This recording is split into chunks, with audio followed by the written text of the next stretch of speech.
Türkiyənin paytaxtı Ankarada keçirilən NATO sammiti yalnız növbəti ənənəvi illik toplantı deyil. Bu görüş əslində alyansın gələcək istiqamətini müəyyənləşdirəcək mühüm siyasi və hərbi qərarların müzakirə olunduğu platformaya çevrilib. Sammit ərəfəsində baş verən hadisələr isə göstərir ki, NATO daxilində həm birlik nümayiş etdirmək, həm də fikir ayrılıqlarını aradan qaldırmaq əvvəlkindən daha çətin olacaq.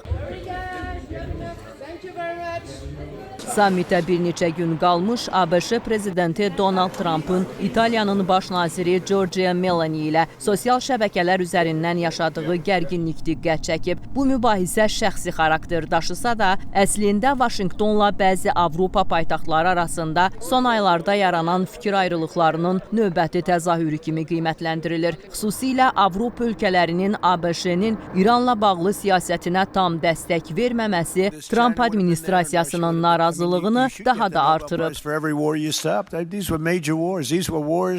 Lakin Ankaradakı əsas gündəm fərdi mübahisələr deyil. NATO üzvləri qarşısında duran ən vacib məsələ Rusiyanın yaratdığı təhlükəyə qarşı alyansın gələcək müdafiə strategiyasını müəyyənləşdirməkdir. Ukraynada davam edən müharibə göstərdi ki, Avropanın təhlükəsizlik sistemi artıq əvvəlki kimi işləyə bilməz. Məhz buna görə də üzv ölkələr müdafiə xərclərinin əhəmiyyətli dərəcədə artırılmasını və hərbi sənayenin gücləndirilməsini müzakirə edirlər. Sammitdə əsas müzakirə mövzularından biri müdafiə xərclərinin 2035-ci ilə qədər ümumdaxili məhsulun 5% səviyyəsinə çatdırılması olacaq. Məqsəd yalnız daha çox vəsait ayırmaq deyil, eyni zamanda həmin vəsaiti müasir texnologiyalara, pilotsuz uçuş aparatlarına, hava hücumundan müdafiə sistemlərinə və yeni silah istehsalına yönəltməkdir. Çünki Ukrayna müharibəsi göstərib ki, müasir döyüşlərdə texnologiya ənənəvi silahlar daha böyük rol oynayır.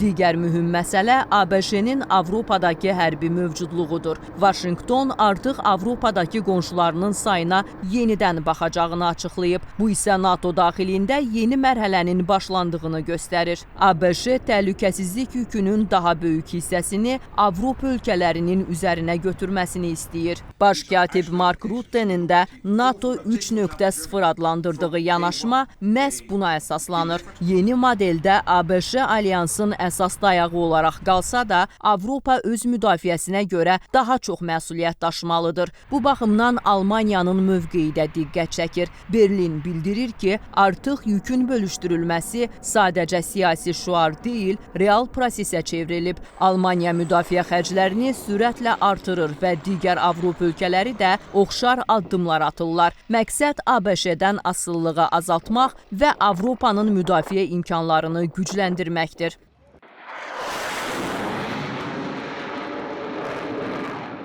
Sammit Türkiyənin NATO daxilində artan rolunu da nümayiş etdirir. Ankara həm Qaradəniz regionunun təhlükəsizliyində, həm də yaxın şərqdə baş verən proseslər fonunda strateji mövqeyini daha da gücləndirib. Müdafiə sənayesi forumunda Türkiyənin istehsal etdiyi pilotsuz uçuş aparatları və uzaq mənzilli raket texnologiyalarına marağın artması da bunun göstəricisidir. Almaniya da bu sahədə Türkiyə ilə əməkdaşlıq imkanlarını araşdırdığını açıq şəkildə bəyan edib.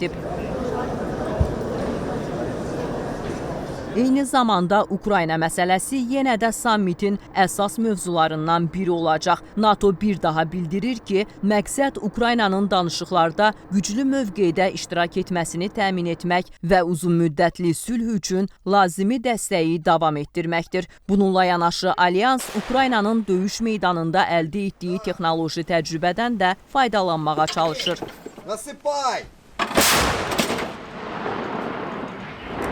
Nəticə etibarilə Ankara sammiti NATO tarixində dönüş nöqtələrindən biri hesab olunur. Burada qəbul ediləcək qərarlar Ukrayna müharibəsi ilə yanaşı həm də gələcək illərdə Avropanın təhlükəsizlik sisteminin necə formalaşacağını da müəyyənləşdirəcək. Əsas mesaj isə budur. NATO yeni təhlükələrə uyğun dəyişməyə çalışır və bu dəyişiklikdə Avropa daha böyük məsuliyyət götürməyə hazır olduğunu nümayiş etdirmək istəyir.